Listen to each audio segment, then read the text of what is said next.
Karibu sana kwenye tetesi za soka barani Ulaya. Hii ni Talent Media. Mimi ni Ali Soleh Mshana. Tuanze na taarifa kutoka pale kunako klabu ya Bayern Munich, ambapo tunaambiwa klabu hiyo wanapanga kufanya mazungumzo na beki wa England Mark Guehi mwanzoni mwa Januari, wakati ambapo mchezaji huyo mwenye umri wa miaka 25 anaweza kusaini mkataba wa awali na klabu yoyote nje kutokana na mkataba wake na Crystal Palace kumalizika majira ya kiangazi. Hii taarifa imetolewa na Sky Sport pale Jerumani. Lakini Tottenham wanatarajia kumuuza kiungo Bissouma mwezi Januari, lakini kutokana na mkataba wake kumalizika majira ya kiangazi wanaweza kutumia kipengele cha kumuongezea mwaka mmoja endapo watashindwa kumpata mnunuzi. Lakini Aston Villa wameiambia klabu ya Liverpool kuwa wanataka kumrudisha kiungo wa England mwenye umri wa miaka 22 Harvey Elliott mwezi Januari. Mchezaji huyo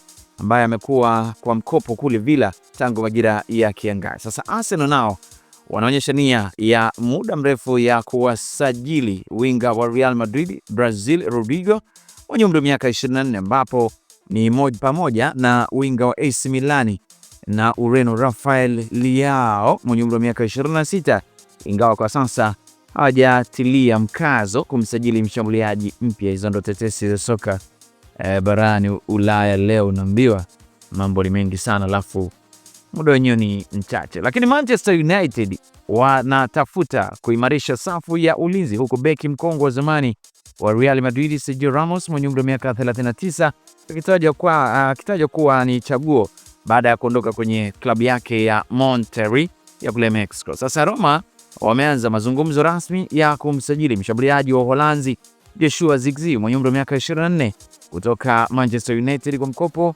wenye wajibu wa kununua kwa euro milioni 30. West Ham United wamekuwa akimfuatilia mshambuliaji wa Rio Ave Clayton mwenye umri wa miaka 26 ambaye ni raia wa Brazil, ambaye ni miongoni mwa wafungaji kinara wa ligi kuu ya Ureno.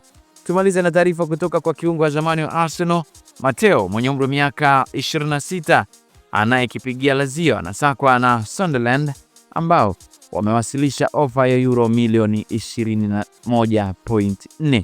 Mimi hadi kufikia hapo sina la ziada. Hizi ni tetesi za soka barani Ulaya leo, ikiwa ni tarehe ya 12 ya mwezi wa 12 mwaka 2025. Asante na kwaheri.